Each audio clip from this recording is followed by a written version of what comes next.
Hey guys, just going to do a quick video. Obviously this is a sort of greenhouse shed which needs lighting inside. It needs like the LED lighting to help the plants grow inside, water features and stuff, wherever to run. So we need to get that, that's a split cell 120 cell panel. Obviously you need to put it up on the roof, so we're going to do a quick video on how to do that. It's on the roof at the minute. These are the roof rails that we supply for like flat roofs and steel roofs, concrete roofs. So that's them on there. These need to go horizontal. Your panel, it doesn't matter for your panel if it goes horizontal or vertical, but obviously if you put these vertical, then your fixings are just going to run out and your panel will fall on the floor. So you need to do those horizontal. So you just need to lay them out.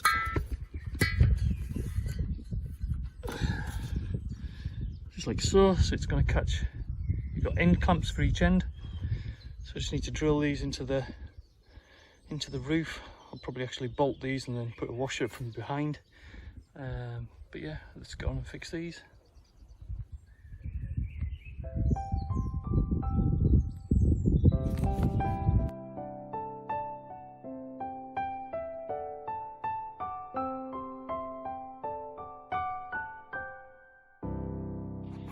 Right, so we're just on the roof. Done that side, so we've fitted those plates to the roof. What these do, gives you an air gap, so the air moves underneath the panel, which makes them more efficient. If the panels get too hot, you lose some power. So these systems, so that's it, you just got your end clamp like that, really easy. Just slide it up so it meets.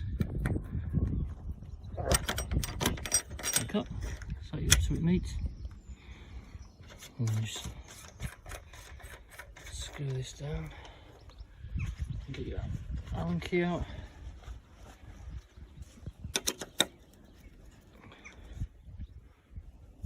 And just tighten it up. Right, so we're just connecting the solar panel up. So you've got your two whips that come out of the solar panel. So I've just joined them to another cable, which will tidy up in a minute. I just want to make sure it's all working. So that's your MC4 connectors. All done. Goes up in through the eaves. Comes down there. So I've just put one into one of these 30 amp controllers. Because the panel on the roof is 275 watts.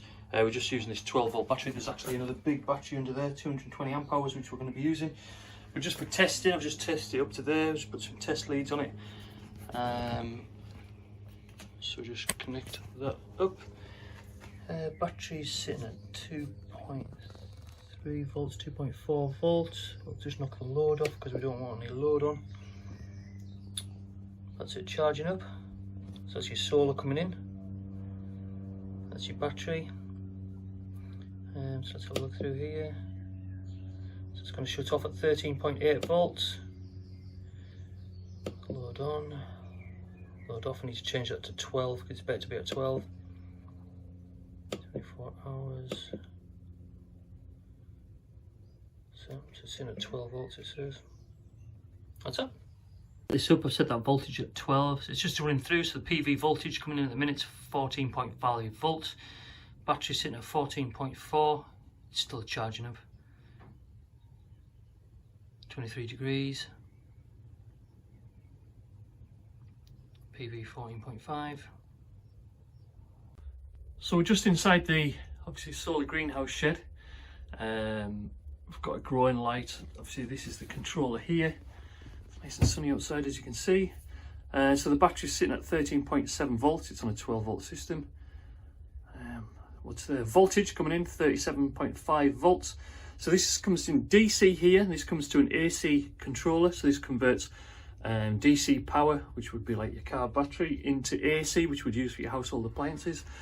I'll just quickly switch this on and then put the power on. Obviously this is your LED growing light. Obviously helps bring the young plants up. Also, the beauty of these controllers come with USB, so you can charge your phone, tablets or whatever. The inverter also comes with a USB, so you can charge your phone. That's 300 watt AC output. You've also got two 12 volt or 24 volt if you run it on 24 volt DC outputs.